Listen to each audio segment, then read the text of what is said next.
Donc on a vu deux exemples de systèmes possédant une invariance de jauge, et on a vu que dans chaque cas, la transition au formalisme hamiltonien faisait apparaître des contraintes sur les variables de l'espace des phases, et que ces contraintes engendraient les transformations de jauge, et ceci n'est pas un accident. Donc maintenant, comme je vous l'ai dit, je ne vais pas développer le formalisme général, mais je vais simplement vous dire ce qu'on trouve en général. En fait, on trouve exactement la même chose que ce qu'on a vu dans les deux cas de Chern-Simons et Maxwell. Donc, formulation hamiltonienne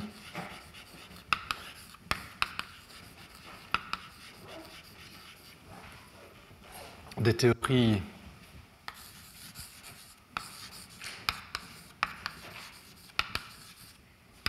avec invariance de jauge.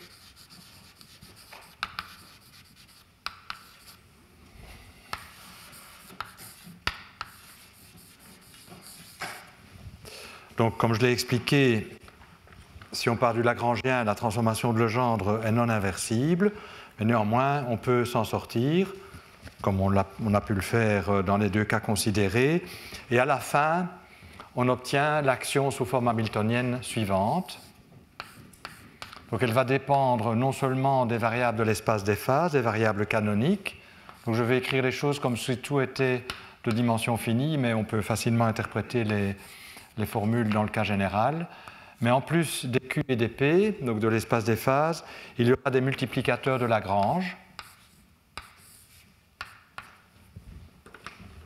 Donc, une fois qu'on a suivi la méthode que Dirac nous dit qu'il faut suivre pour couvrir ce cas, où la transformation de Legendre est non inversible, on arrive à une action sous forme hamiltonienne qui dépend d'un espace d'espace de la manière tout à fait standard, mais aussi de variables supplémentaires. Et l'action sous forme hamiltonienne prend la forme PIQ.I. Donc on a la structure symplectique qui apparaît par le terme cinétique, et puis il y aura un hamiltonien, et puis les multiplicateurs de Lagrange avec un certain nombre de contraintes.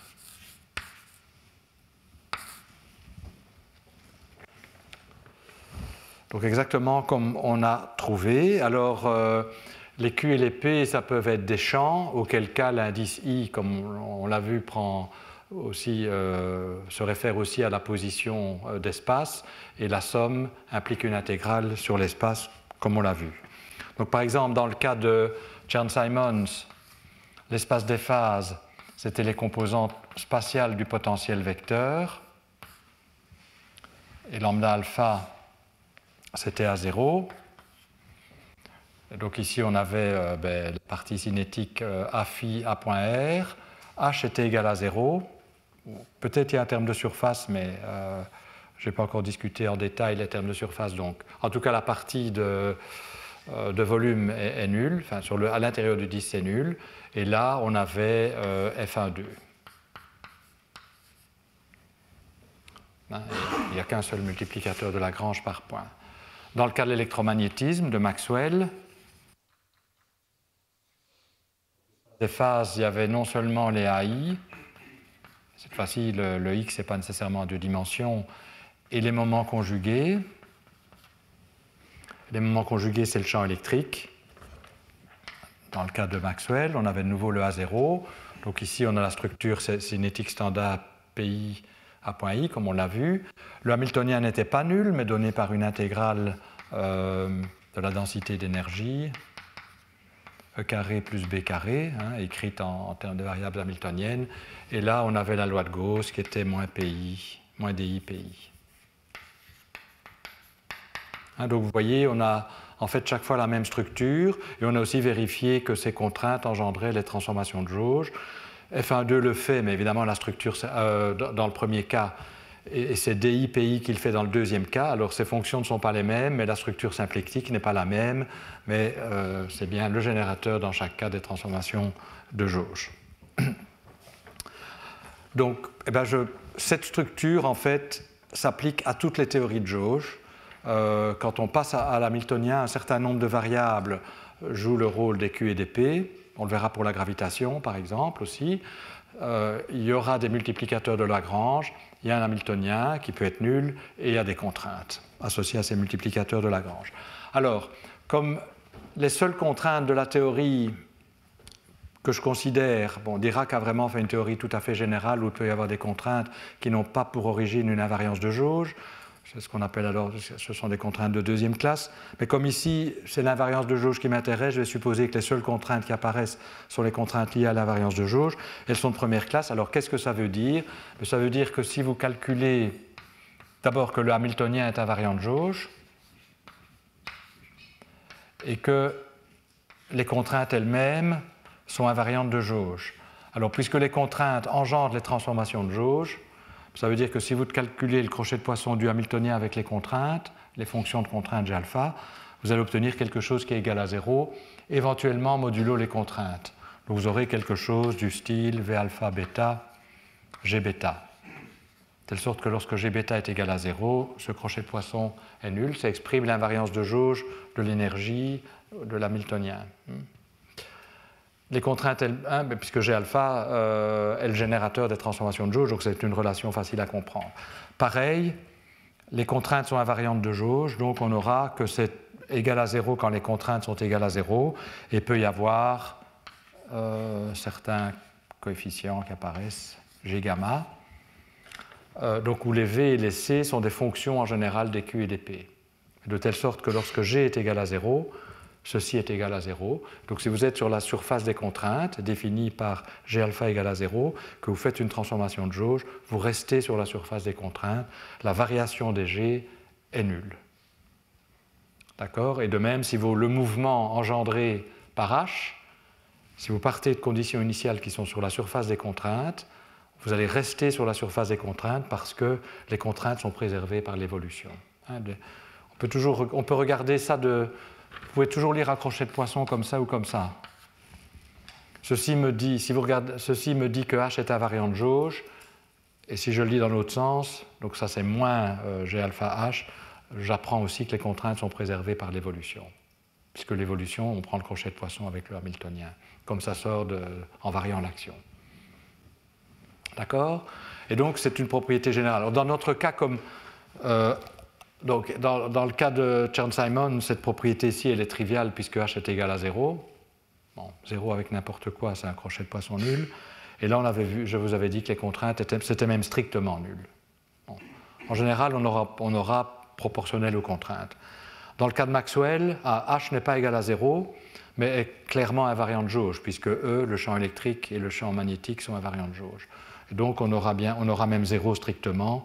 Et à nouveau, comme les transformations de jauge sont abéliennes, les générateurs correspondants commutent, donc on a 0 ici. Vous pourriez me dire, mais on peut avoir une charge centrale, vous avez dit que les générateurs reproduisent l'algèbre à une charge centrale près, alors on aurait une incohérence parce qu'on aurait que sous transformation de jauge, la variation des contraintes n'est pas nulle. Donc on sait que ça doit être faiblement 0, ça on le sait, mais une constante qui est faiblement 0 est identiquement 0, même si c'est une constante.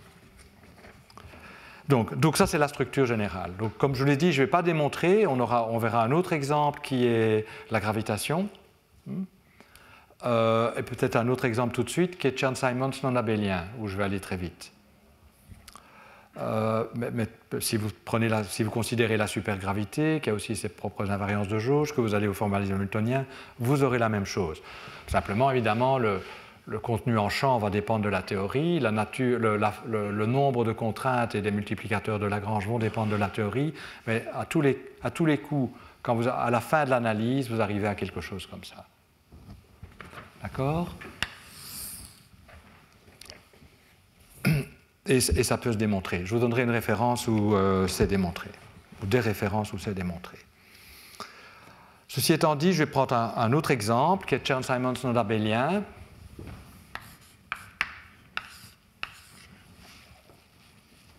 En général, donc. Oui. Tu as mentionné bien sûr les contraintes de deuxième classe. J'aurais voulu savoir si ces dernières résultent peuvent résulter de choix spécifiques qu'on fait, Ah. ou si elles résultent par ailleurs de nécessités liées aux invariances déjà présentes. Non. Donc en fait, il y a effectivement deux types de contraintes qui ne sont pas associées à une invariance de jauge. Il y en a qui viennent de la dégénérescence du Lagrangien.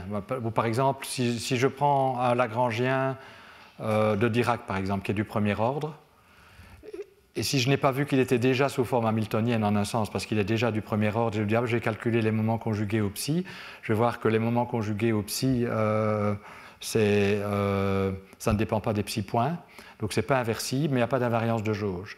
Donc là, il y a des contraintes qui apparaissent, et c'est des contraintes de deuxième classe, et il se fait que lorsqu'il y a des contraintes de deuxième classe, on peut s'en débarrasser en introduisant le crochet, ce qu'on appelle le crochet de Dirac, et dont l'effet net, une fois qu'on s'en sera débarrassé, c'est qu'on sera toujours avec un Lagrangien comme ça, mais peut-être que la forme cinétique n'aura pas la forme standard. On sait qu'il y a un théorème de Darboux qui permet d'arriver à la forme standard, mais peut-être que ça va être difficile de trouver les bonnes variables de Darboux. Donc ça peut être lié à une dégénérescence initiale, disons, du Lagrangien, qui implique, parce qu'il était déjà du premier ordre et qu'on ne l'a pas vu, et qu'on a quand même voulu passer au formalisme hamiltonien en introduisant de nouveaux moments conjugués alors qu'ils y étaient déjà, en un sens. Et puis quand on s'en débarrasse, on retombe sur ce qui était présent. Enfin, donc il y a une cohérence. Mais une autre raison pour laquelle on peut avoir des contraintes qui n'obéissent pas à ceci, c'est qu'il est parfois utile de fixer la jauge. Quand on a une invariance de jauge, c'est une redondance. Alors parfois c'est bien de garder cette redondance, ça permet d'avoir certaines symétries manifestes, mais parfois c'est bien de fixer la jauge.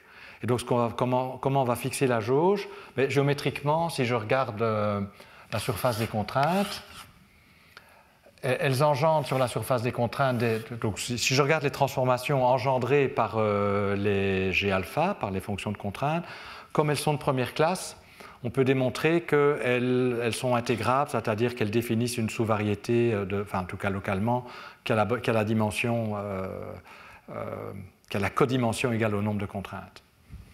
Et donc on va avoir une sorte de cette structure de la surface des contraintes, mais tous les points ici sont obtenus les uns à partir des autres par transformation de jauge. Donc physiquement, ils représentent la même situation. Et donc il y a redondance, une transformation de jauge, quand il y a une invariance de jauge, il y a redondance. Et parfois c'est utile d'éliminer cette redondance. Et comment on élimine cette redondance? En disant, je vais choisir sur chaque orbite un seul point. Donc je vais imposer par exemple une condition qui me dit que je dois être sur une surface qui est transverse à ces orbites. Localement on peut le faire. Donc je vais imposer des conditions supplémentaires. Et ces conditions supplémentaires, par définition, on ne veut pas qu'elles soient invariantes de jauge. Parce que sinon, elles ne vont pas fixer la jauge. Bon. Donc, au fond, elles doivent être maximalement non invariantes de jauge, si je puis dire.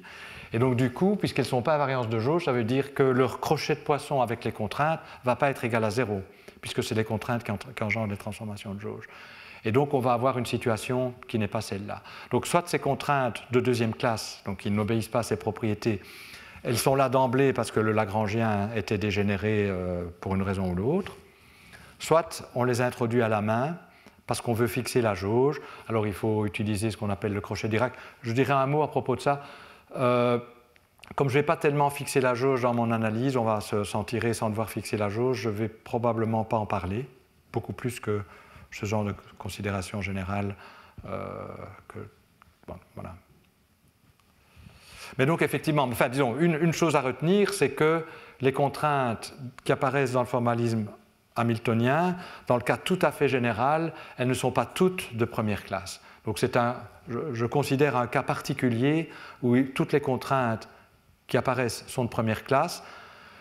Il se fait que si on a des deuxièmes classes, on peut s'en débarrasser. Donc à la fin, il n'y a plus que les premières classes qui apparaissent, et on peut même s'en débarrasser en fixant la jauge. Et donc après, on vit, disons, dans cet espace des phases réduit.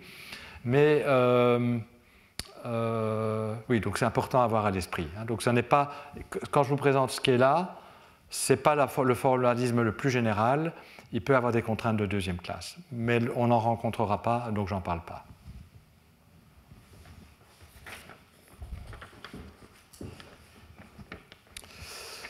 Bien, alors je voudrais dire quelques mots sur Chern-Simons non-abélien, mais je vais aller assez vite parce que c'est en fait pour la structure hamiltonienne. Une fois qu'on a compris le cas abélien, ça ne prend pas beaucoup de temps de comprendre le cas non abélien. Il faut juste un peu se rappeler de ce que c'est que Chern-Simons non-abélien. Donc là, je vais dire quelques mots. Et c'est important que je les dise, ce n'est pas tout à fait un accident que j'en parle ici. J'en parle ici parce qu'il se fait que la gravitation à 3 dimensions, la théorie d'Einstein à 3 dimensions, avec constante cosmologique d'ailleurs positive, négative ou nulle, est équivalente à une théorie de Chern-Simons. Et quand la constante cosmologique est négative, qui est le cas qui va nous intéresser, c'est une théorie de Chern-Simons basée sur le groupe SO22, qui est un groupe non abélien. Donc c'est important de savoir ce que c'est qu'une théorie de Chern-Simons non abélienne. Donc en fait, on va... c'est basé sur un groupe non abélien, donc sur une algèbre de Lie non abélienne. Et donc on va introduire une algèbre de Lie, et je vais considérer que les algèbres de Lie qui apparaissent ici sont des algèbres de Lie matricielles. Bon, on peut toujours les réaliser comme ça, mais donc je vais d'emblée prendre des matrices. Et donc je vais avoir un certain nombre de générateurs d'une algèbre de Lie que j'appelle T, et donc dont le commutateur, donc ça c'est un commutateur cette fois-ci, c'est pour ça que c'est parfois mieux d'avoir une autre notation pour le crochet de poisson, mais je pense qu'il n'y a pas de confusion qui peut apparaître. Donc le commutateur, puisque c'est une algèbre de Lie, le deux générateurs de l'algèbre de Lie, c'est une combinaison linéaire des générateurs avec des coefficients qu'on appelle les constantes de structure de l'algèbre de Lie et qui obéissent à un certain nombre de propriétés. D'abord, c'est antisymétrique puisque le commutateur est antisymétrique. Ça obéit aussi à l'identité de Jacobi, qui est une identité quadratique en les constantes de structure parce que le commutateur obéit à l'identité de Jacobi. Donc là, s'il y a des questions là-dessus, vous me les posez, mais je vais supposer que c'est plus ou moins connu. Donc je vais avoir une algèbre de Lie de matrice. Et je vais supposer que l'algèbre de Lie correspondante est simple ou semi-simple, ce qui me garantit que cette forme bilinéaire invariante est en fait non dégénérée. Donc je vais l'appeler GAB quand j'utilise des indices.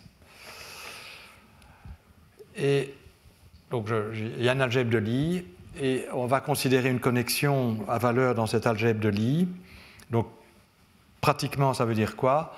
Je vais considérer un A lambda, une connexion qui généralise la connexion du Chern-Simons abélien qu'on a vu en ce sens qu'au lieu d'être un nombre, ici ça va être une matrice TA, donc ça va être A lambda A TA. Et je vais utiliser les deux notations. Donc parfois j'écrirai tous les indices, comme ici, mais parfois je n'écrirai pas l'indice de l'algèbre de Lie, et donc c'est réellement des matrices. Donc si c'est des matrices, ça veut dire que ça ne commute pas nécessairement. D'accord? Et qu'est-ce que c'est que l'action de Chern-Simons? Donc, D3X trace de... Donc je vais l'écrire comme ça. Là, par contre, je n'utilise pas la notation de forme sur l'espace-temps parce que sinon on aura trop de dérivées extérieures. Et donc ça c'est vraiment... Il y aura un epsilon de la dérivée extérieure sur l'espace-temps, donc le dA horizontal. Donc il y a une trace de matrice, donc c'est un nombre, epsilon lambda mu rho.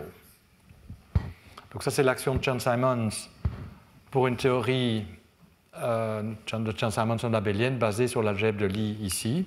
Donc ce sont des matrices, si on prend la trace de matrice, donc ça ne pose pas de problème. Alors ça peut un peu... C'est une action qui peut paraître un peu bizarre parce qu'elle fait apparaître A tout seul, mais on peut montrer qu'elle est invariante pour les transformations suivantes. Je vais écrire les transformations infinitésimales, donc où je transforme la connexion par la dérivée covariante. Donc epsilon, c'est epsilon A TA, où les epsilon A dépendent de X de manière arbitraire. Et donc ça, par définition, donc la dérivée covariante, c'est la dérivée ordinaire plus le terme qui fait apparaître la connexion. Et donc comme tout est ici dans la représentation adjointe, enfin, c'est par le commutateur que les choses agissent. Voilà, donc exercice que je ne vais pas faire. Vérifier que cette action-ci est invariante à un terme de bord près. si epsilon est égal à 0 au bord, elle est même strictement invariante sous ces transformations. D'accord, donc c'est un peu plus compliqué. Quand c'est abélien, il y avait vraiment que ce terme-là, il y avait ce terme-là. Donc pour la partie abélienne, c'est évident, mais il y a des termes en plus, il faut vérifier que l'ensemble est bien invariant pour ça. D'accord, donc je pensais le faire ici au tableau, mais alors donc ça c'est un peu standard, et si vous avez des problèmes, vous pouvez m'en parler.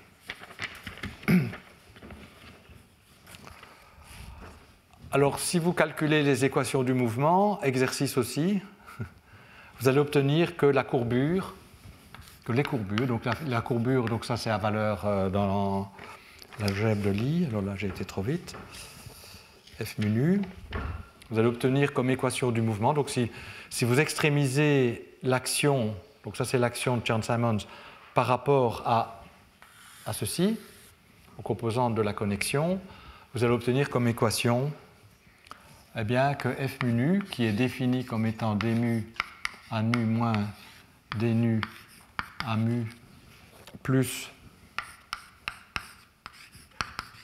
a mu à nu, bon, ce sont des matrices, hein, donc c'est un commutateur en général non nul, est égal à 0. En fait, l'équation qu'on obtient, ce n'est pas à strictement parler ça, mais c'est ça multiplié par epsilon lambda mu rho, et puis comme il y a des traces, on a aussi la matrice GAB qui apparaît, mais elle est inversible, cette matrice GAB, et le epsilon, on peut s'en débarrasser en multipliant par un autre epsilon, et donc on arrive finalement à ces équations-ci. Ça, c'est les équations du mouvement. Équations du mouvement, donc les équations variationnelles. Donc ils me disent que la courbure associée à cette connexion est nulle. Et donc, comme pour Maxwell, je n'en ai pas tellement insisté là-dessus, mais donc, si la courbure est nulle, ça veut dire que localement, la connexion est équivalente à la connexion nulle. Donc, c'est la connexion nulle modulo une transformation de jauge. Bien, donc ça, c'est une autre théorie qui possède une invariance de jauge. Donc, à nouveau, on a les caractéristiques, lorsqu'on passe au formalisme hamiltonien, du formalisme hamiltonien d'une théorie avec invariance de jauge. Et si je passe au formalisme hamiltonien dans ce cas-ci, ben c'est presque comme, je vais écrire tout de suite la réponse, l'action hamiltonienne. Ben à nouveau, on voit bien qu'il n'y a pas de dérivée temporelle de A0, parce que si j'ai un 0 ici, mu ne peut pas être égal à 0 à cause du epsilon, donc il n'y a pas de D0 à 0. Donc à nouveau, A0 joue le rôle d'un multiplicateur de Lagrange. Par contre, il y aura des dérivées temporelles, donc si mu est égal à 0, j'ai toutes les composantes spatiales. Donc à nouveau, j'aurai les composantes spatiales de AI. Là, je vais mettre les indices pour mettre les variables. Et puis j'aurai les A0. Je les sépare parce que ça, c'est l'espace des phases. C'est ce qui définit l'espace des phases. Et ça, c'est les multiplicateurs de Lagrange. Et donc, on va obtenir un terme. Eh bien, la partie cinétique, vous voyez que la partie cinétique, elle est comme dans le cas abélien. Donc, on va obtenir la même partie cinétique que dans le cas abélien. Donc, on va obtenir la trace, mais alors on va peut-être l'écrire, donc dt, l'intégrale d2 x. Donc la trace, elle fait apparaître GAB, donc on va avoir GAB, donc c'est une matrice, c'est des nombres, hein, A. Donc il faut juste décorer le cas abélien pour cette partie-ci, D0 A1B, et saturer les indices avec ce qui est là pour saturer. De G ici, ben ça vient, c'est clair, on le comprend, hein, c'est la trace. Et alors il y a probablement un facteur, on l'avait deux fois, hein, donc c'est K sur 2pi. Et puis on a le terme des contraintes, je peux mettre même le GAB ici, qui est à nouveau, donc c'était F12 B, où cette fois-ci, si vous faites le calcul, vous verrez que tout, vous verrez apparaître, mais le terme avec un A0 ici peut être multiplié par le commutateur des deux A, et donc ça fait apparaître la courbure non abélienne. Donc le F1,2 étant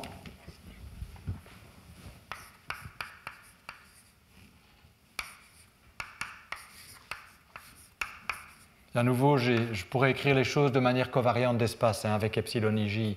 Je l'ai écrit comme ça parce que c'est intéressant d'avoir R et phi quand on étudie les choses où il y a un bord, avec phi étant la coordonnée du bord, sur le cercle du bord, donc D1 à B2,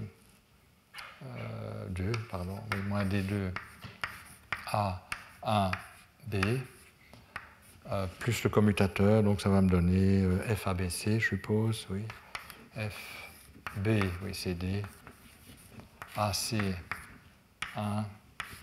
AD2. C'est juste le développement en composantes de cette matrice. Et donc on voit que c'est ça qui apparaît. Donc je vous laisse vérifier comme exercice, mais à nouveau, ce n'est pas très compliqué, hein.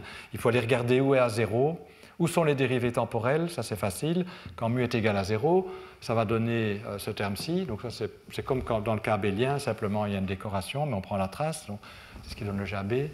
Alors la partie où A0, le 0 est ailleurs, donc il faudra faire des intégrations par partie. On va avoir une partie linéaire qui va être ceci, comme dans le cas abélien, mais on a une partie qui est non linéaire, et donc il y a un 0 ici, mais vous pouvez voir que ça apparaît le bon nombre de fois pour avoir le bon coefficient, pour avoir exactement ceci. Et le commutateur apparaît aussi parce qu'il y a un epsilon. Ça va, donc là je vous laisse faire comme exercice. Mais alors ce que je prétends maintenant, c'est que le générateur des transformations de jauge, alors les transformations de jauge maintenant il y en a plusieurs, hein, elles sont paramétrisées par plusieurs fonctions de x. Donc qu'est-ce qu'on va regarder? On va regarder la contrainte. Donc en fait, si ce que je vous ai dit est juste, il doit être vrai que cette expression-ci, non pas d2x, d2x de epsilon a f b a 2, donc on va l'appeler ça q de epsilon a. Hein? Donc je prends la contrainte multipliée par un paramètre arbitraire. Il doit être vrai que ce terme engendre les transformations de jauge. Les transformations de jauge, c'est la partie abélienne, elle est sous contrôle parce qu'on l'a vérifié explicitement, mais aussi la partie non abélienne. Et à nouveau, je vous laisse faire comme exercice que, en tout cas, si epsilon est nul au bord, hein, les problèmes de bord, c'est les mêmes que dans, c'est même un peu plus compliqué, mais disons, si epsilon est nul au bord, ils n'apparaissent pas. Donc, si epsilon est nul au bord, Q de epsilon est un bon générateur, on peut lui associer un champ de vecteurs dans l'espace des phases, et ce champ de vecteurs, c'est bien la dérivée. Donc si on calcule le crochet de Poisson de A, disons AI de x avec Q de epsilon, hein, donc, ce qui revient à faire le calcul que je vous ai indiqué la fois passée, eh bien, vous allez obtenir la dérivée covariante de epsilon A. Pour autant qu'epsilon soit nul au bord. Si epsilon n'est pas nul au bord, il faut ajouter un terme de surface et on aura toujours ça. Mais il faut ajouter le terme de surface. Et la discussion procède comme dans le cas abélien. Donc une fois qu'on a compris le cas abélien, il y a un petit peu d'algèbre. Il faut voir qu'effectivement les termes qui manquent pour la dérivée covariante viennent d'ici. Mais on sait par exemple que A1 est conjugué à A2. Donc quand vous allez calculer le crochet de Poisson de A1 avec cette expression-ci, A1 va voir A2, va le remplacer par epsilon. C'est précisément ce qu'il faut pour compléter la dérivée covariante, hein, pour avoir ce terme-ci. D'accord? Donc à nouveau, je vous laisse faire ça comme exercice, parce que je voudrais passer à autre chose maintenant.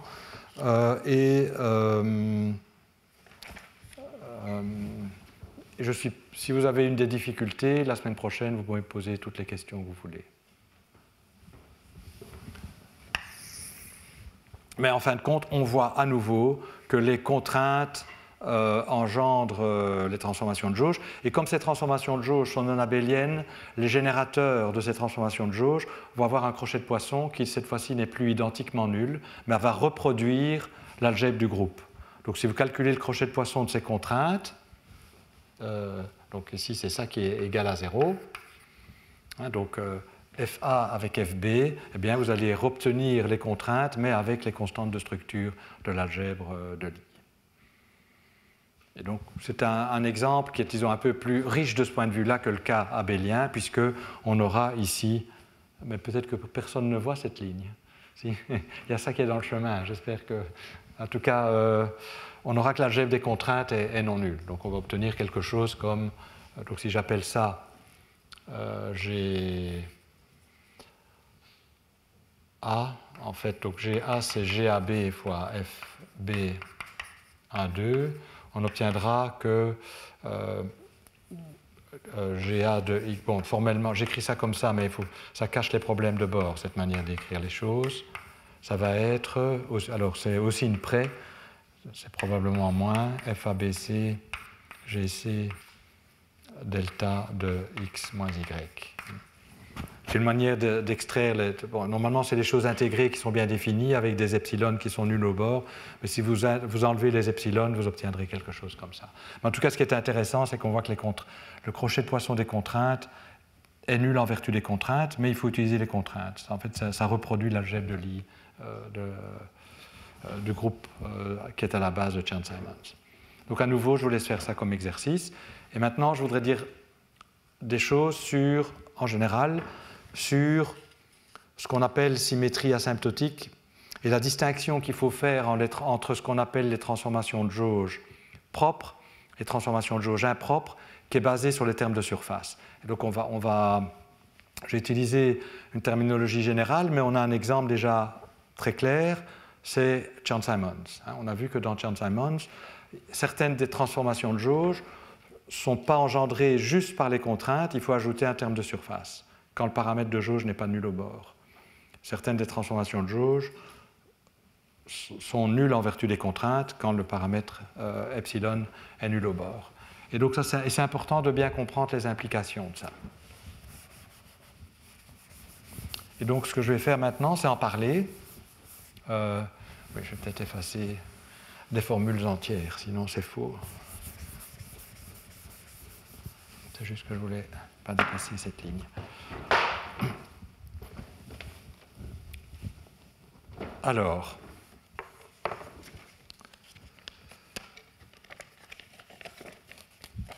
donc on va s'intéresser, après tout c'est dans le contexte où on étudie les symétries asymptotiques, c'est naturel,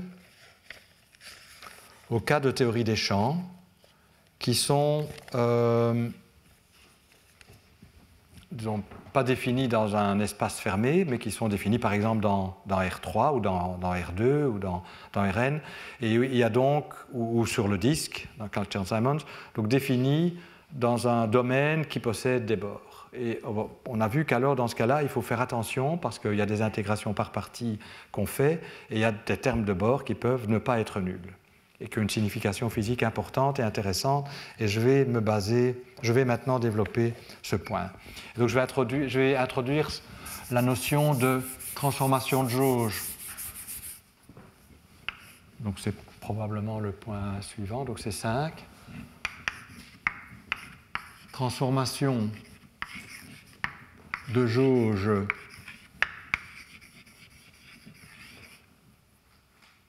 propre.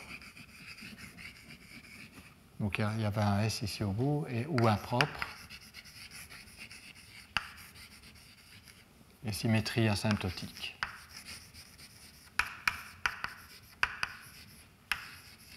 Et peut-être, c'est un peu bizarre de commencer comme ça, mais je vais le faire comme ça quand même, pour motiver un peu les considérations que je vais faire développer maintenant. Je vais suivre ce que Dirac, en fait, lorsqu'il a développé sa théorie. Bon, Dirac était intéressé par la quantification de cette théorie. Et donc là, il est Et Dirac était quelqu'un qui quantifiait principalement en partant de l'hamiltonien. Donc c'est pour ça qu'il voulait construire le hamiltonien, parce qu'alors il y a des Q et des P, il y a des relations de commutation qu'on connaît. Donc il a vu, il y a des contraintes en plus. Qu'est-ce qu'il faut faire des contraintes dans la théorie quantique? La réponse de Dirac, c'est les états. Donc dans la théorie quantique, quand on réalise les Q et les P, tous les Q et les P, il y a une redondance, les Q et les P ne sont pas invariants de jauge, mais la physique doit être invariante de jauge. Et comme les générateurs des transformations de jauge, c'est les contraintes, Dirac a dit la bonne manière de tenir compte des contraintes dans la théorie quantique, c'est d'imposer que les états physiquement accessibles, donc ce qu'il appelle les états physiques, soient invariants sous les transformations de jauge, c'est-à-dire annihilés par les contraintes. Et donc, en utilisant la notation bracket de Dirac, les contraintes qui sont des fonctions de Q et de P vont devenir des opérateurs. Alors je vais mettre un chapeau, mais ça va être assez formel ce que je vais faire. Et ce que Dirac demande, c'est que les états physiques qu'on peut réaliser, donc ce qu'il appelle l'espace des états physiques, donc les états physiques, soient annihilés par les contraintes. Pourquoi cette condition? Comme les contraintes, ça veut réellement dire les états doivent être invariants de jauge, puisque les contraintes engendrent les transformations de jauge. Alors évidemment, c'est assez formel ceci, parce qu'il faut définir l'opérateur correspondant, il y a des problèmes d'ordre, il y a des tas de problèmes compliqués de mécanique quantique, comme en plus si c'est la théorie quantique des champs, c'est 2 fois plus compliqué, il y a une difficulté supplémentaire, mais ça c'est les difficultés traditionnelles du formalisme quantique, mais il faut que ces contraintes soient cohérentes en tant qu'équation opérationnelle. Ici, elles étaient cohérentes en ce sens que si les contraintes sont satisfaites et que vous faites une transformation de jauge, elles seront toujours satisfaites. Donc on peut se poser la question ici, si j'ai une solution de ça et que je fais une transformation de jauge, est-ce que je vais toujours avoir une solution de ça? Donc est-ce que ça va être cohérent d'imposer ces conditions? Et donc Dirac observe que si la condition de première classe est aussi satisfaite au niveau quantique, on va donc, si vous multipliez maintenant par G bêta, G alpha, et vous calculez ça, il vaut mieux avoir 0. Mais pour ça, il faut voir ce que vaut le commutateur. Mais il dit, mais si j'arrive à résoudre le problème d'ordre de sorte que la propriété de première classe est toujours satisfaite, c'est-à-dire que ceci va être un certain opérateur peut-être, dans les cas les plus compliqués, fois la contrainte gamma, et ça peut être... Alors, ceci va être automatiquement une conséquence de ça. Et donc, si la propriété de première classe est satisfaite au niveau quantique, c'est cohérent. Bon. Je ne vais pas développer la théorie quantique maintenant, mais je vais juste vous dire donc que là, ce que demande Dirac, c'est que les contraintes agissant sur les états physiques donnent 0. Bon. Maintenant, je reviens à la théorie classique. Et,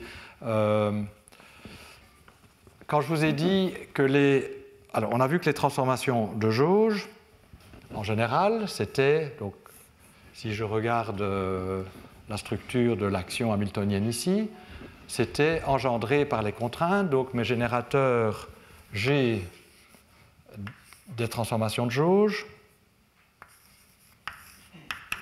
ça va être une intégrale en général sur, je mets D, puisque D peut valoir 2, 3 ou peut-être même différent, de x fois mes paramètres de jauge, qui vont dépendre en général de x, fois les contraintes. En fait, ils peuvent dépendre de n'importe quoi, même plus de x et des champs en fait. Donc je n'écris peut-être pas la dépendance, sinon on risquerait de croire que c'est limitatif. Donc epsilon a est quelconque, pour autant qu'il soit nul au bord. Mais en général, si epsilon a n'est pas nul au bord, il y aura des termes de surface.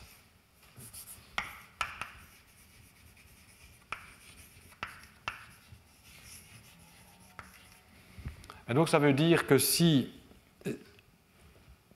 ces termes de surface seront présents. Comment ils apparaissent techniquement? C'est que quand on calcule le champ de vecteurs associé à G, il y a des intégrations par partie à faire, comme on a vu, et ces intégrations par partie font apparaître epsilon, bien sûr, et donc si epsilon n'est pas nul au bord, ou si, bon, si c'est à la sphère à l'infini, ce sera plutôt des conditions de décroissance qui vont apparaître, on verra des exemples, mais donc ces termes de surface ne seront pas nuls lorsque epsilon A ne tend pas vers 0 au bord. Par contre, ils seront nuls lorsque epsilon A est égal à 0, et peut-être suffisamment vite, en tout cas dans le cas d'un volume infini, et donc ils seront absents.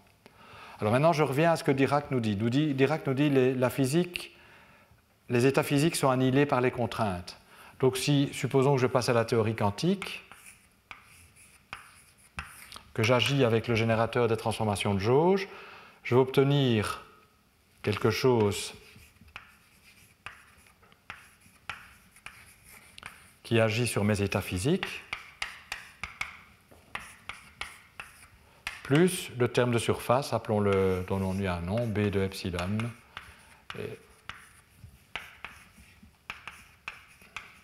fois psi. Et donc, si les états physiques sont annihilés par les contraintes, le premier terme s'en va. Mais le deuxième terme ne doit pas être nul. Donc, il n'y a aucune raison d'imposer que les états soient invariants sous les transformations de jauge dont le générateur n'est pas nul. Si le générateur est nul, les états physiques seront invariants, parce que Dirac nous dit, et donc effectivement annihilés par cela. Mais si le terme de surface n'est pas nul, eh bien, ça aura une action non triviale sur les états physiques. Et donc, pour cette raison, on va appeler les transformations de jauge caractérisées par un terme de surface non nul des transformations de jauge impropres, en ce sens que, comme elles ont une action non triviale sur les états physiques, ça veut dire qu'on ne fait pas le quotient par ces transformations-là. Donc, pour définir l'espace des observables, physiquement observables, on doit juste quotienter, on doit imposer par les transformations de jauge engendrées par un générateur qui ne contient que les contraintes. Alors, ces transformations de jauge-là, on les appelle transformations de jauge propres. Parce que c'est vraiment des transformations de jauge qui impliquent une vraie redondance et donc dont on peut fixer de jauge complètement, par exemple. Par contre, les transformations de jauge dont le générateur n'est pas nul, même en vertu des contraintes, donc il n'est pas nul en vertu des contraintes, ces transformations de jauge, c'est réellement des transformations de jauge impropres qui ont une action non triviale sur les états physiques, et si par exemple elles forment un groupe, les états physiques vont former des représentations non triviales de ces transformations de jauge impropres. On va voir un exemple avec John Simons, mais ici je préfère d'abord parler de la théorie générale. Oui? Est-ce que ces transformations de jauge propres et impropres, ça correspond aussi aux transformations de jauge qui vont laisser complètement l'action invariante ou... Alors, là, le problème est, qu'est-ce que ça veut dire laisser complètement l'action invariante? Parce que l'action, en général, on la construit à partir des équations du mouvement, mais les équations du mouvement ne déterminent l'action qu'à un terme de bord près. Et donc, selon que vous preniez tel terme de bord ou tel terme de bord ou tel terme de bord, peut-être que vous arriverez à des conclusions différentes. Donc moi, je préfère prendre cette définition-ci, qui, elle, résiste à toute redéfinition de l'action par des termes de ce type-là. En fait, les termes de bord dans l'action vont dépendre des conditions asymptotiques, on va voir ça. Et mais sinon, ceci, c'est une définition, disons, qui est... plus robuste, parce que qui me dit que l'action de Chern-Simons, c'est ça? Parfois, les gens préfèrent l'écrire d'une autre manière, ou parfois on ajoute un terme. Parfois, par exemple, l'action d'Einstein-Hilbert, parfois on l'écrit comme R racine de moins G, parfois on aime bien la forme du premier ordre gamma-gamma moins gamma-gamma, parfois d'autres personnes vont écrire sous forme Chern-Simons. Et donc chaque fois, il y a des termes au bord différents, et donc les conclusions seraient différentes si vous appliquiez strictement ce principe. Par contre, dans tous les cas, quand vous calculez les contraintes, les générateurs et leurs valeurs, soit c'est nul, soit c'est pas nul. Et du coup, peut-être une question aussi, c'est pourquoi est-ce qu'on...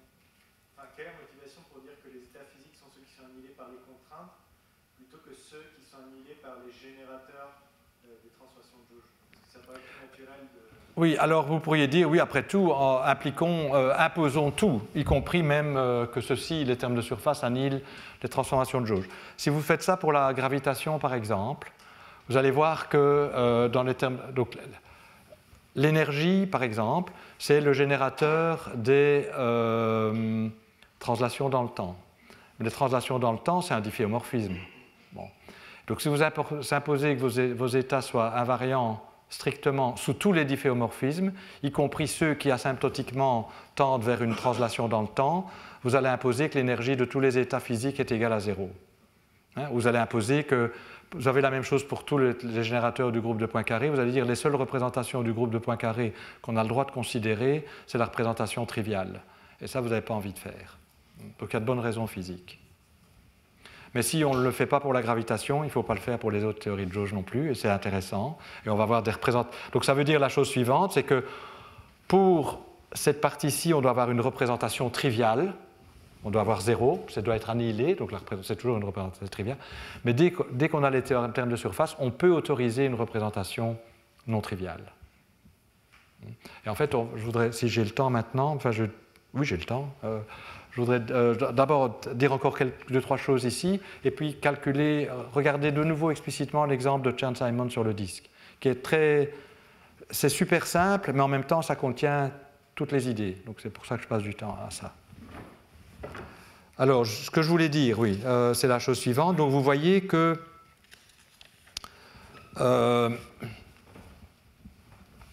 donc en général, les générateurs sont comme ça, et on pourrait se poser la question, quelle est l'algèbre de ces générateurs lorsqu'on introduit les termes de surface?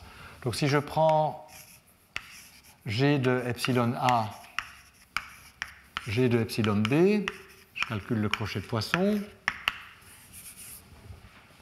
Alors, qu'est-ce que je vais avoir? Alors, à nouveau, la manière dont le crochet de Poisson est défini, vous savez que ceci, c'est la variation de ce générateur-là sous la transformation engendrée par ce générateur. Donc, on peut écrire ça comme delta. Peut-être je vais donner un autre nom. Oui, sinon on croirait que c'est 2 fois le même et ça fait 0. Mais, donc je prends un paramètre, je prends un autre paramètre. Donc ça, c'est la variation sous la transformation de paramètre état de G de epsilon A. Et donc il va y avoir 2 termes à calculer, la variation du terme de volume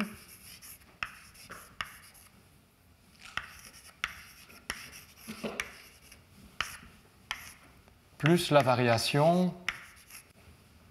J'avais écrit ça comme la dérivée de Lie sous le vecteur infinitésimal, sous le champ de vecteur associé à ça, mais c'est la même chose que la variation. Du terme de surface. Je vais écrire ça comme ça. Terme de surface, ce n'est pas la surface qui varie. Bon, alors, la variation ici, ça va être la variation des contraintes. Bon, il pourrait se faire que l'epsilon dépende des champs. Ce sera proportionnel aux contraintes. Si je varie ceci, j'obtiens un terme proportionnel aux contraintes. Et puis je vais avoir la variation des contraintes. Mais la variation des contraintes, comme elles sont de première classe, c'est proportionnel aux contraintes. Donc ceci, ça va être un terme, je vais l'écrire comme ça, qui est faiblement nul. Donc à nouveau, ça va avoir la forme d'une intégrale de volume d'un certain coefficient, appelons-le mu, qui va dépendre de epsilon et de eta, je ne vais pas savoir, mais Ga. L'important, c'est que c'est proportionnel aux contraintes. Plus la variation d'un terme de surface, vous êtes à la surface, vous variez ce qui est à la surface, c'est aussi un terme de surface. En d'autres termes, oui, vous pouvez aussi montrer que si G est bien défini comme générateur, c'est-à-dire un champ de vecteurs qui lui est associé hamiltonien, bien défini, c'est-à-dire qu'il n'y a pas de problème, qu'on a ajusté le terme de surface pour qu'il n'y ait pas de problème. Si on a bien ajusté le terme de surface ici aussi pour qu'il n'y ait pas de problème, vous pouvez démontrer que le crochet de Poisson aura un terme de surface bien ajusté aussi, qu'il n'y aura pas de problème avec le terme de surface. Donc le terme de surface qui est là, c'est le terme de surface qu'il faut pour que ceci soit un générateur bien défini.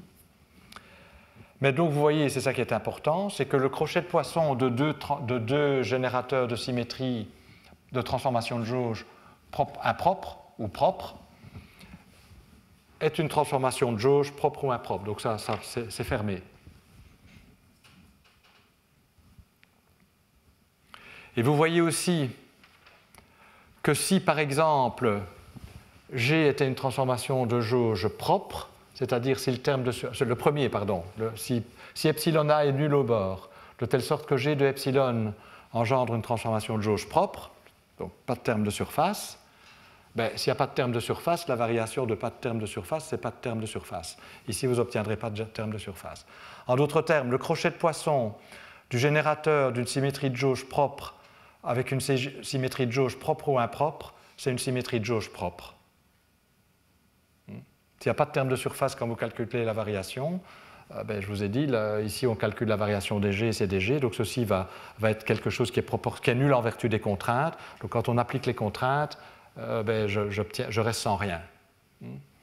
Et donc ceci va être le générateur d'une transformation de jauge propre. Donc la propriété des transformations de jauge propre, c'est qu'elles forment un idéal.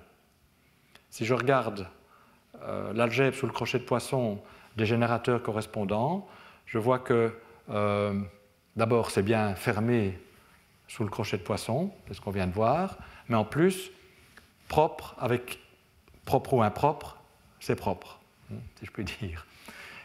Ce qui veut dire la chose suivante, c'est qu'algébriquement, c'est cohérent de prendre le quotient.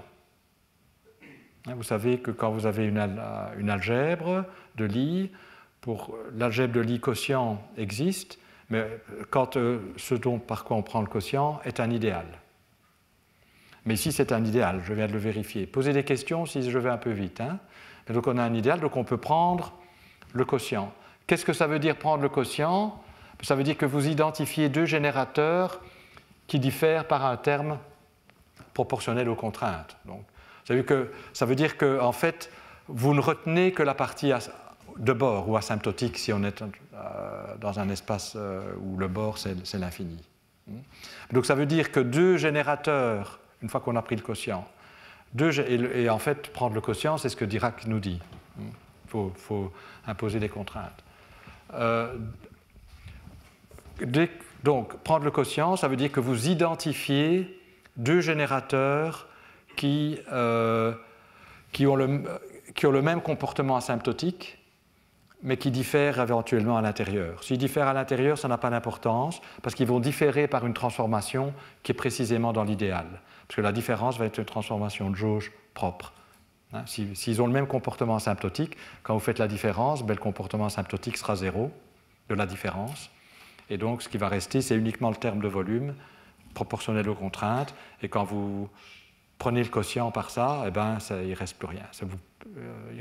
Donc, en d'autres termes, quand vous faites le quotient, la seule chose qui compte, c'est le comportement au bord ou le comportement asymptotique.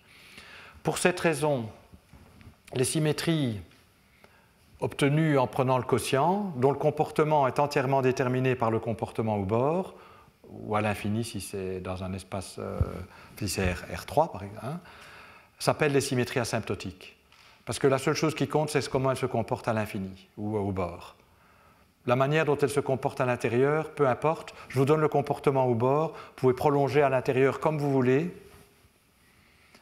Quelqu'un d'autre prolonge d'une autre manière. La différence va être une transformation de jauge propre par laquelle on prend le quotient. Donc la différence est irrelevante. D'accord? Donc on a cette structure générale tout le temps.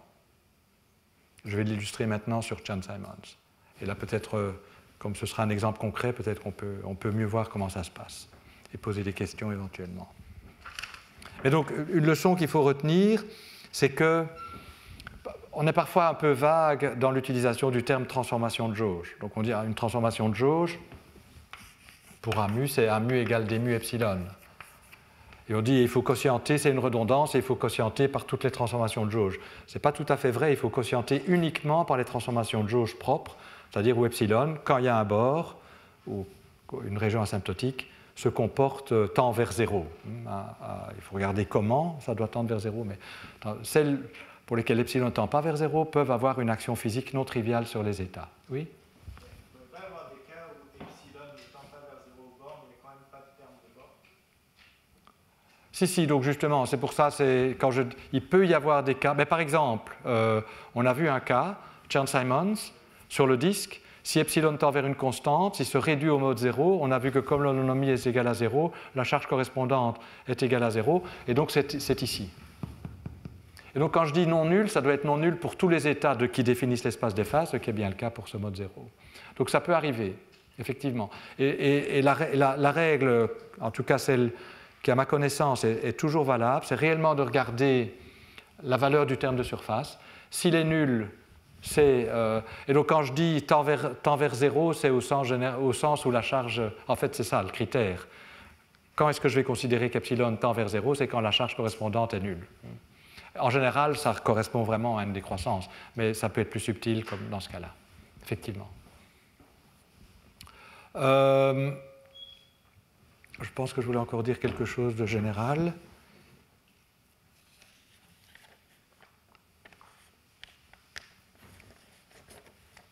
Bon, ça me reviendra.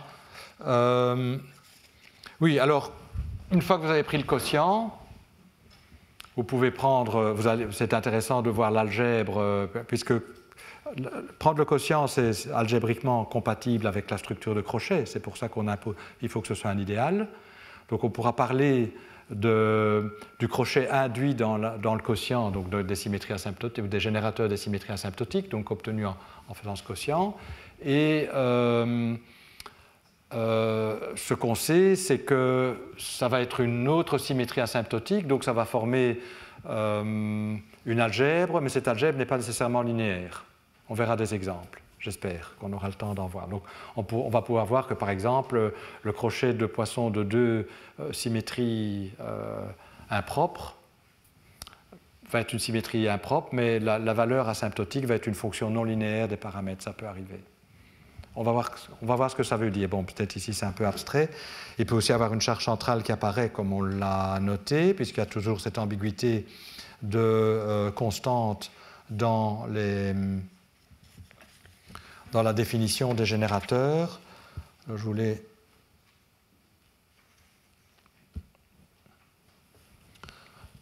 voulais dire quelque chose d'autre, mais je ne vois plus, ça reviendra. Il me semble que je voulais dire quelque chose d'autre.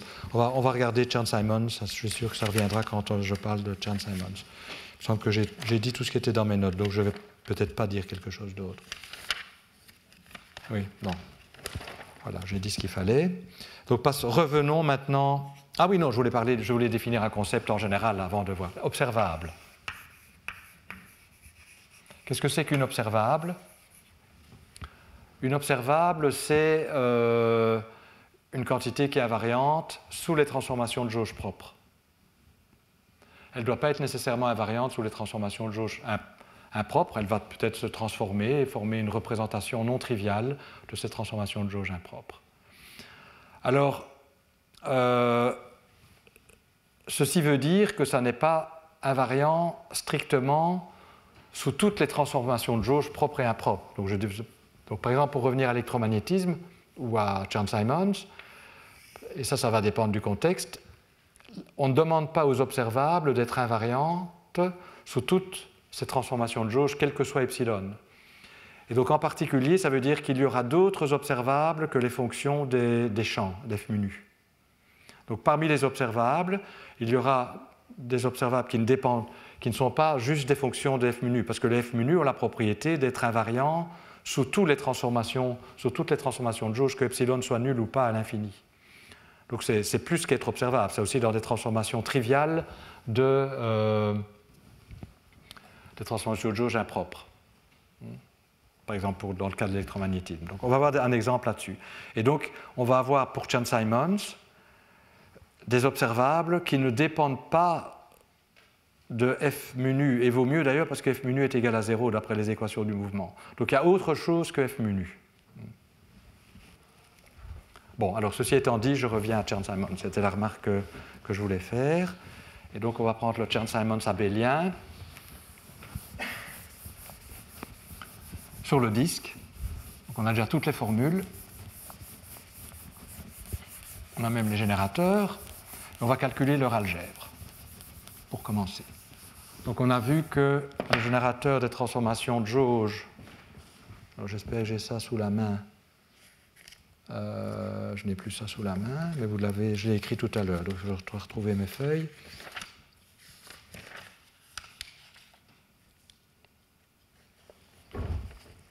Donc on a vu que le générateur des transformations de jauge propres et impropres, c'était moins k sur 2pi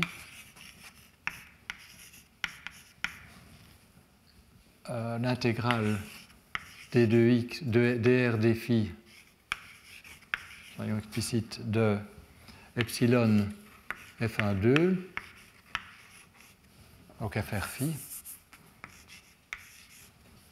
Et alors, partie intéressante en fait pour les transformations de jauge impropres, moins, alors ça devenait plus je pense, puisqu'il faut l'ajouter à ce qui va venir de là. Donc, peut-être j'ai fait une faute de signe ici, éventuellement vous me corrigez si ça ne correspond pas.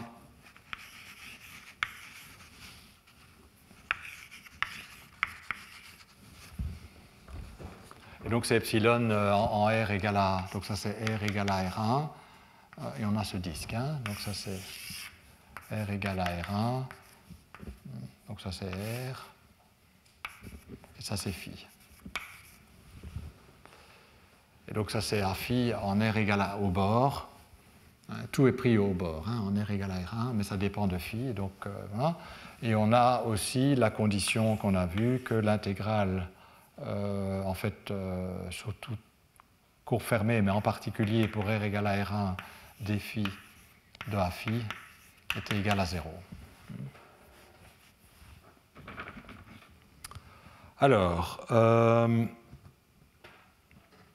vous voyez quand la contrainte s'annule, quand les contraintes est nulle, ceci disparaît, et donc G se réduit au terme au bord, et donc ce qui va décider de savoir si une transformation de jauge est propre ou impropre, c'est, bon, en général, si A phi est quelconque au bord, à part juste limité par cette condition, tous les epsilon définissent, non nuls au bord définissent des transformations de jauge impropres, sauf le mode 0.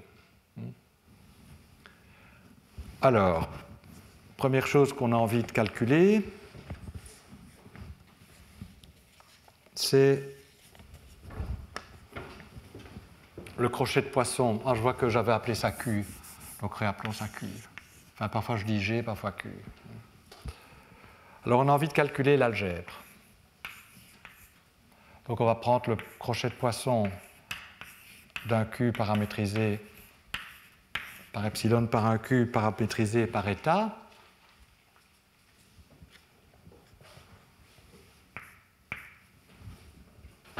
Et donc ça, on sait que par définition, si vous êtes gêné par le pupitre, dites-le moi et j'écris ailleurs, hein, mais je n'ai pas, je ne sais pas s'il y a des gens qui sont dans l'angle mort ou si vous ne voyez pas, vous me le dites, hein. Enfin, et que vous avez envie de me le dire, vous n'hésitez pas à me le dire plutôt. Donc ça, on a vu que c'était la variation sous la transformation engendrée par Q de Q de epsilon, hein. Les conventions de signes sont comme ça, bon. Q de epsilon. Donc il faut effectuer une transformation de jauge sur cette expression. Donc ça c'est invariant de jauge, donc c'est FR de phi, c'est invariant pour toutes les transformations de jauge, donc ceci va disparaître, mais ça ne va pas être égal à 0, donc ça va être 2pi, ça va être k sur 2pi, intégrale au bord, donc en R égale à R1, de d phi epsilon. Alors A phi se transforme sous état en la dérivée d phi, donc je vais écrire prime va être d sur d phi, donc état prime.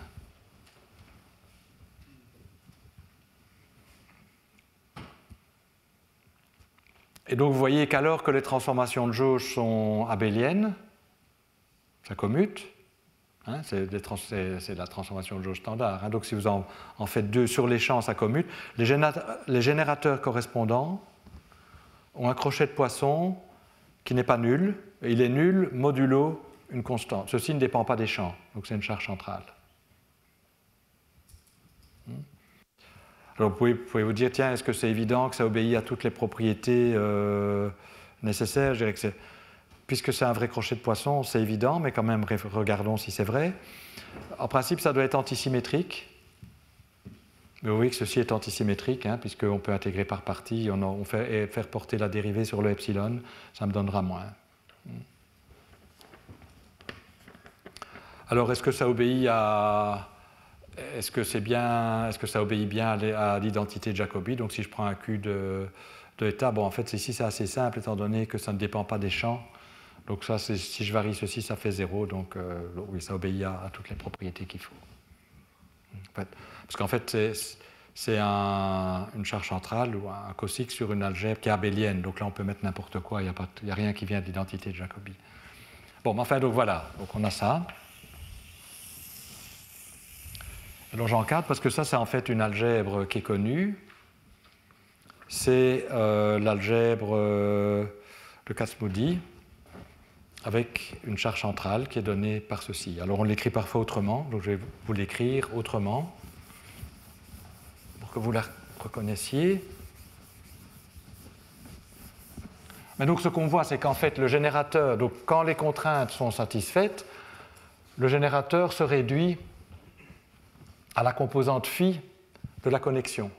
Donc la composante angulaire de la connexion, c'est le générateur des transformations de jauge, non nul au bord évidemment. Hein, donc c'est la composante au bord. Donc c'est ici maintenant, ça vit à une dimension. Hein, on est ici au bord. Enfin, et puis il y a le temps aussi, mais le temps je ne l'écris jamais. Hein. On parlera de la dynamique dans une seconde. Enfin, j'espère encore aujourd'hui plutôt. Et donc on voit qu'on a une algèbre. Alors on va l'écrire en extrayant, en sortant les epsilon et les états.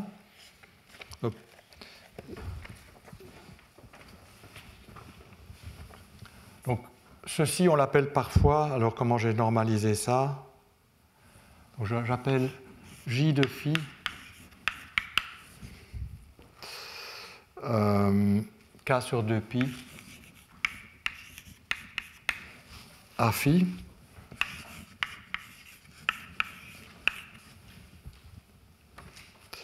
Et donc j'ai envie d'écrire, bon alors c'est un peu, je vais l'écrire comme ça, mais il y a un abus de langage, mais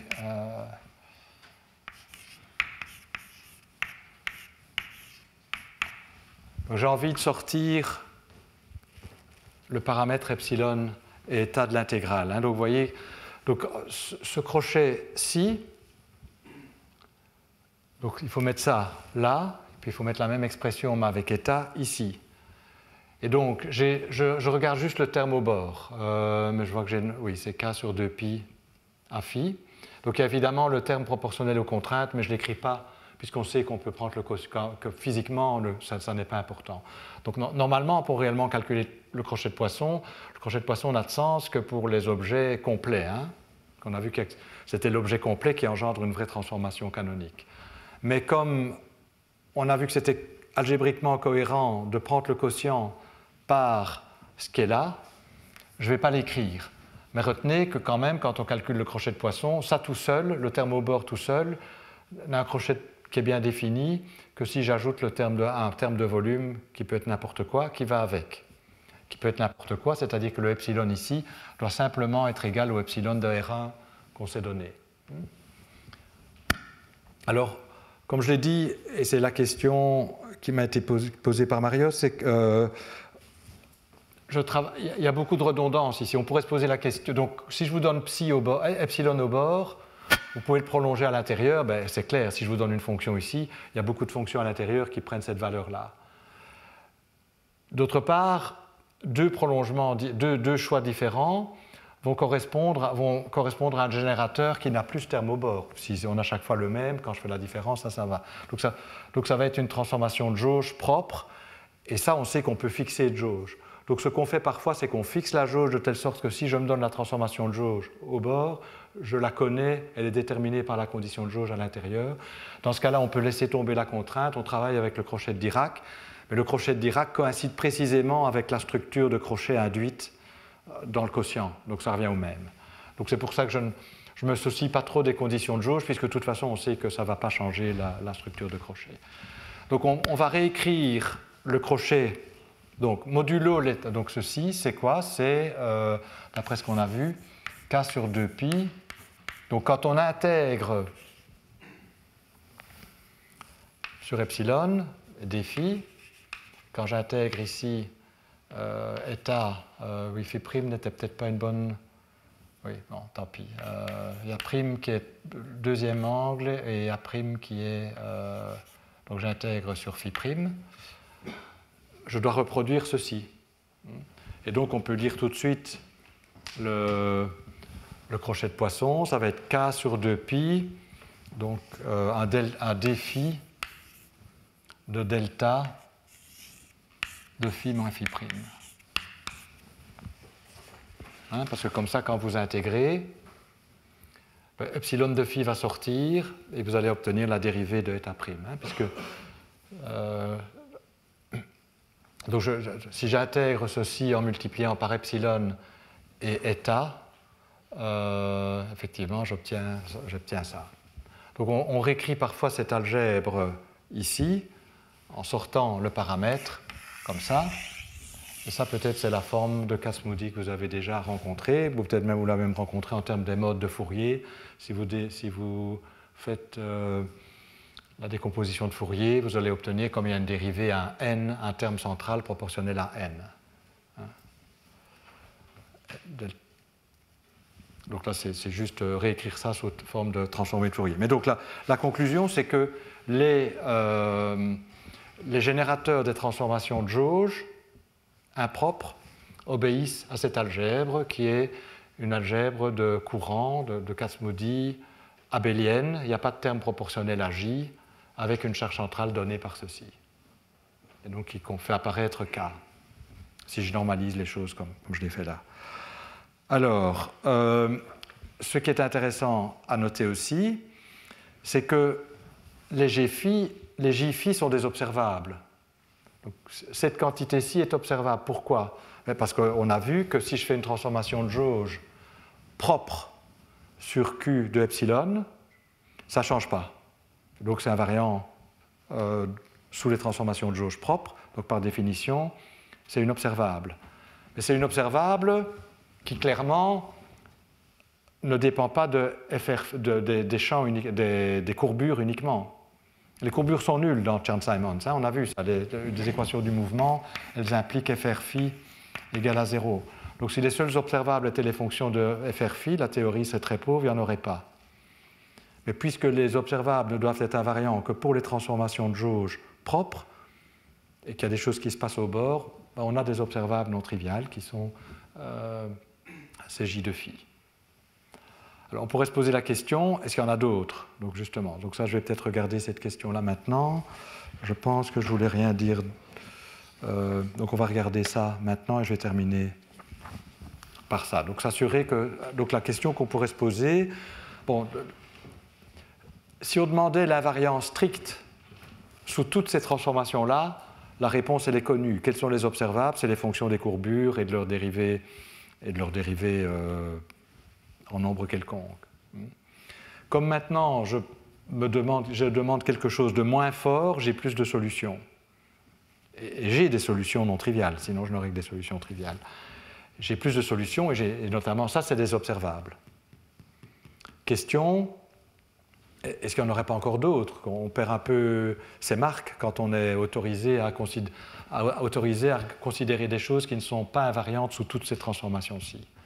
Donc ce que je vais montrer maintenant, c'est que les J de phi, qui sont soumis à la condition d'holonomie,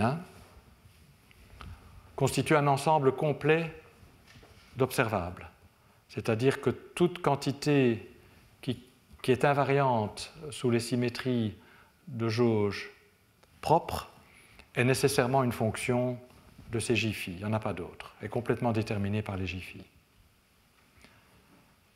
D'accord? Avant, oui, s'il y a des questions, c'est bien, parce que je sens une certaine... Oui. Oui. J'imagine que le corollaire à ça, c'est que si tu changeais ton disque en anneau, j'espère le faire plus tard dans le cours, oui. Alors tu aurais probablement d'autres observables. Sur chaque bord, j'aurai des observables, mais qui seront... Il y aura une condition d'holonomie toujours aussi, qui va me donner des conditions sur les observables ici et les observables sur les autres bords, puisqu'il faudra que la courbure soit nulle à l'intérieur. Et donc on va pouvoir relier l'intégrale. Donc si j'avais ceci, ben je peux relier l'intégrale de a phi ici à l'intégrale de a phi là en considérant ce parcours-ci. Et en utilisant le fait qu'à l'intérieur la courbure est nulle. Donc effectivement. Donc le nombre d'observables va dépendre du nombre de bords dans ce cas-ci, et, et la condition d'holonomie va se généraliser. Et donc, mais voilà, oui. Et donc en fait, on aura plusieurs algèbres dans ce cas-ci de Kac-Moody. Alors dans le cas non abélien, la condition d'holonomie est un peu plus compliquée, parce que il faut ordonner le long du chemin, donc c'est plus compliqué de voir, mais enfin il y a des conditions d'holonomie aussi. Donc dans le cas non abélien, ça ne va pas être simplement que le mode 0 des courants est nul, c'est une holonomie qui devrait être nulle. Alors, donc dans le cas non abélien, il y a un indice ici, et donc il y aura la métrique invariante et il y aura un terme proportionnel au J qui apparaît. Donc on a vraiment une algèbre de Kac-Moody aussi dans ce cas-là. Enfin, continuons avec le cas abélien. Donc je voulais poser la question suivante. Je travaille sous le disque, donc enlevons le... Il y a d'autres questions? Ça c'est classique, parce que les nœuds de boucle de Wilson que tu aurais dans le... Ceci, c'est purement classique.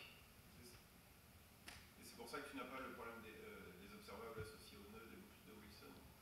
Oui, il y a aussi des observables liés à la topologie en plus, donc il peut y avoir beaucoup de choses. Donc ici, je prends le cas le plus simple d'un disque. Et j'ai aussi... Oui, non. Je pensais le lien avec des boules, mais oui. Oui, donc là, je n'ai pas. Et alors aussi, c'est vrai qu'on pourrait se poser la question, est-ce qu'il faut demander la périodicité stricte, ce que j'ai fait ici, mais on peut généraliser aussi. Et donc, il y a des choses en plus alors qui apparaissent. Et surtout que U1, en plus, n'est pas un groupe simplement connexe. Enfin, en d'autres termes, oui. Et donc, de ce fait-là, il y a des choses qui peuvent apparaître. Mais je considère le cas... Déjà, même si on oublie ça et qu'on reste dans ce secteur-là, il y a des choses qui apparaissent. Alors que FR phi est égal à 0. Enfin, que la courbure est nulle. Donc, et puis, il peut y avoir d'autres choses qui apparaissent en plus. Mais, alors, oui, donc mais effectivement, donc l'affirmation où je dis que... les seuls observables sont fonction de ça, c'est vrai dans le cadre classique que je me suis donné, avec les conditions sur les a phi, ils sont périodiques et n'ont pas d'holonomie que je me suis donné. Et en fait, je vais le démontrer. Je vais montrer que si je donne les courants au bord, c'est-à-dire les a phi au bord du disque, je me donne a phi. Donc c'est le problème classique suivant. Et je me pose la question... Est-ce que ceci me détermine a phi partout? Donc ça, c'est en R égale à R1. Donc c'est ça la question, en fait. Je me donne ceci, et avec la condition d'holonomie, bien sûr, et je me pose la question, connexant a phi, est-ce que le A est complètement déterminé à une transformation de jauge propre près à l'intérieur? Si la réponse est oui, ça veut dire que ceci me caractérise complètement la situation physique et qu'il n'y a pas d'autres observables. Donc je répète, la question que je vais me poser, c'est la question suivante. Je me donne le potentiel vecteur à phi au bord, c'est-à-dire je me donne ces J au bord, soumis à la condition, parce que je suis sur le disque ici. Et je me pose la question, alors je sais qu'à l'intérieur, les solutions doivent obéir à FR phi égale à 0. Je me pose la question de savoir si, connaissant A phi, le potentiel vecteur le plus général à l'intérieur de courbure nulle, qui coïncide avec le A phi que je me suis donné, est déterminé complètement à une transformation de jauge propre près, puisqu'on consciente par les transformations de jauge propre. Et c'est un exercice assez facile de voir que la réponse est oui, et je vais essayer de le faire. Sans me tromper après 3 heures, c'est possible, j'espère. Donc l'idée, c'est qu'on va fixer des transformations de jauge propres, et puis on va voir si effectivement A est complètement déterminé. Donc, donc le problème qu'on se pose, c'est le suivant. Je répète, on cherche la connexion A mu à courbure nulle sur le disque, parce qu'il faut obéir à FR phi égale à 0, qui prend des valeurs prescrites sur le bord. Donc on se donne la valeur au bord, on sait que ça doit être à courbure nulle, et on se pose la question, quelle est la connexion la plus générale qui obéit à ces conditions? Et je prétends que la réponse est une solution particulière plus une transformation de jauge propre quelconque, qu'on a toujours la possibilité de faire si on n'a pas fixé la jauge. Alors, comment on fait ça? On regarde les équations FR phi égale à 0. Oups. Si j'ai bonne mémoire. Et donc ça, c'est dr de A phi moins d phi de AR est égal à 0. Alors AR, c'est une fonction qui dépend de phi, de R et de phi, hein, en général. Donc je prétends que je peux toujours l'écrire. C'est là qu'on va voir que la topologie du disque est importante. Je peux toujours écrire AR comme dr d'un certain lambda. Hein, j'intègre, pour trouver lambda, j'intègre le long de R, le AR qui m'est donné. Donc je peux toujours écrire ça. Et alors l'équation, donc ça c'est une reparamétrisation. Bon, évidemment, lambda n'est pas complètement déterminé, mais je peux toujours faire ça. Et alors, si j'injecte ça dans l'équation qui est là, qu'est-ce que j'obtiens? Je vais obtenir dr de A phi moins d phi dr de lambda est égal à 0. Donc je reprends le raisonnement. Je choisis de paramétriser AR comme ça, ce que je peux toujours faire. Comment je le fais? En intégrant, par exemple, à partir de 0. Donc il y a plusieurs lambdas qui obéissent à ça, hein, mais donc j'intègre sur R. Donc c'est pas un changement de variable. Donc si lambda, j'ajoute une constante, effectivement, je tombe sur le même AR. Mais en tout cas, si je me donne AR, je peux certainement trouver un lambda qui satisfait à ça. Et je réinjecte dans cette équation-ci pour voir ce que ça me donne. Et ça me dit que dr de A phi moins d phi lambda est égal à 0. C'est-à-dire que A phi moins d phi lambda est une fonction de phi uniquement.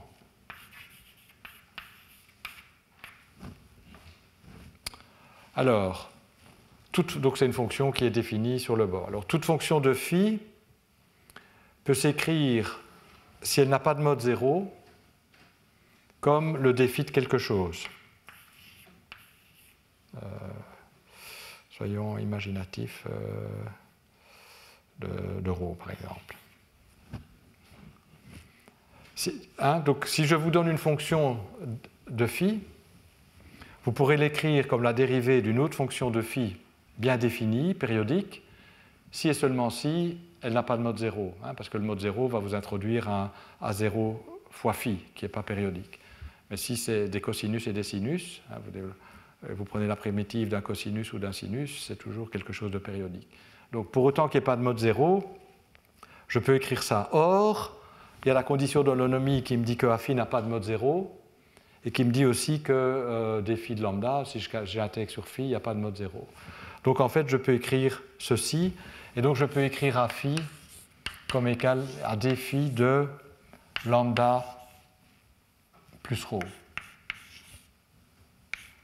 de phi. Et je peux écrire aussi AR, on l'a vu, comme dr de lambda, mais puisque ceci va dépendre que de phi, hein. Ρ ne dépend que de phi, je peux aussi mettre, si j'ai envie, un ρ de phi. En d'autres termes, je peux toujours, sur le disque, écrire A phi et AR comme des dφ et dr de quelque chose. Maintenant, bon, ça ne veut pas dire que la théorie est triviale, hein. Donc ça veut dire que je peux toujours écrire AI. Je répète, hein, je peux écrire A phi ou AI de manière générale comme dI de quelque chose.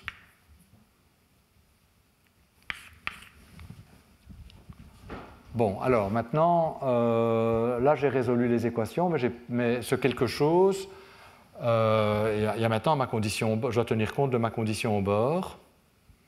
Et la condition au bord, c'est qu'il faut que A phi prenne des valeurs bien déterminées. Oui, peut-être avant même de dire ça, vous voyez que la quantité, si je vous donne AI, la quantité qui est ici est déterminée à une fonction, à une constante près. En fait, je suis en train de redériver le lemme de Poincaré pour le disque devant vous. Bon, donc ici on a on peut ajouter quelque chose qui est effectivement annihilé par DI, hein, c'est-à-dire une constante.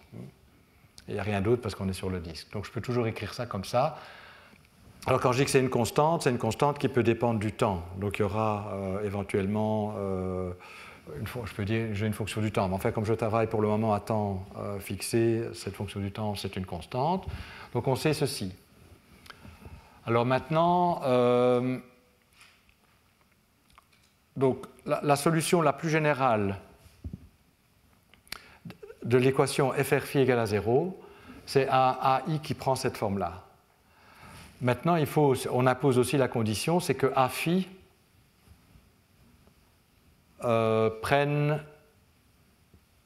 Donc je vais peut-être effacer, donc ça on retient. Donc je sais que je peux toujours écrire A, et on va quand même on va donner un autre nom. Qu'est-ce que j'avais appelé ρ? Et A phi égale D phi de ρ, où ρ est une fonction de R et de phi définie à une constante près.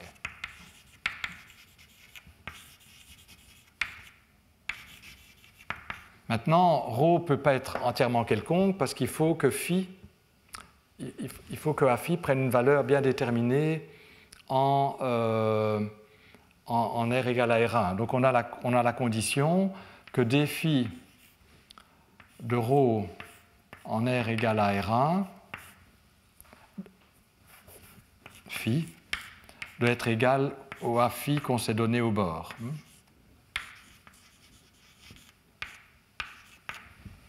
Donc, si je me donne ça, les seuls changements que je peux faire dans ρ, je peux modifier ρ par ρ plus une fonction f de R et de phi. Hein, ça va toujours être une solution de la courbure nulle, bien sûr. Ça va changer A, R et A phi, mais ce sera toujours solution de FR phi. ρ peut être quelconque ici. La seule condition cependant, c'est que ρ obéisse à cette condition-là si je me fixe A phi au bord. Et donc là, je peux transformer ρ par une fonction quelconque, ça ne va pas changer FR phi égale à 0, mais ça risque de changer A phi au bord. Ça ne changera pas A phi au bord si D phi de F est égal à 0.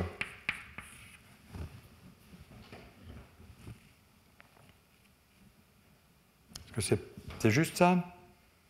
Oui, si d phi de f est égal à 0 et que je fais une transformation comme ça, eh bien, je ne vais pas changer A phi au bord. En R égale à R1, pardon. Donc vous voyez que les seules transformations de jauge qui restent dans le problème, je me donne A phi au bord, FR phi doit être égal à 0, c'est les transformations de jauge caractérisées par un paramètre de jauge qui n'est pas nécessairement nul au bord, mais dont le mode 0 est égal à 0. Et on a juste vu que ça faisait partie de la classe des transformations de jauge triviales. Et donc on voit ou plutôt propres. Et donc on voit qu'effectivement se donner le courant au bord, donc j'appelle ça le courant parce qu'on appelle ça aussi parfois une algèbre de courant, donc se donner A phi au bord, c'est la même chose à K2 sur 2 pi près, me détermine complètement à une transformation de jauge propre près la solution. Et donc, effectivement, il n'y aura pas d'autres observables indépendantes, puisque si je connais ça, je connais toute la physique. Donc, toute la physique réside au bord et est donnée par ces observables qui obéissent à cette algèbre de Kac-Moody. Il est exactement et demi. 29, enfin, je vais m'arrêter ici. Donc, voilà, je voulais conclure par ça, mais donc, vous voyez que c'est important de voir qu'il existe des observables dans une théorie qui dépend d'un potentiel vecteur qui peuvent ne pas être exprimables en termes des courbures. Donc, c'est une des leçons. Et elles ont une algèbre qui peut être particulièrement intéressante et riche, ici, Casse-Moody, avec une charge centrale non triviale. Et tout ça, c'est classique. Donc cette charge centrale est une charge centrale classique. Voilà, ben donc on va arrêter ici et on reprend la semaine prochaine, qui sera une semaine un peu plus normale, puisqu'il y aura un cours d'1h30 et un séminaire d'1h30. Et si j'ai bonne mémoire, il est donné par Monica Guica, mais ma mémoire ne me permet pas de vous donner le titre. Voilà.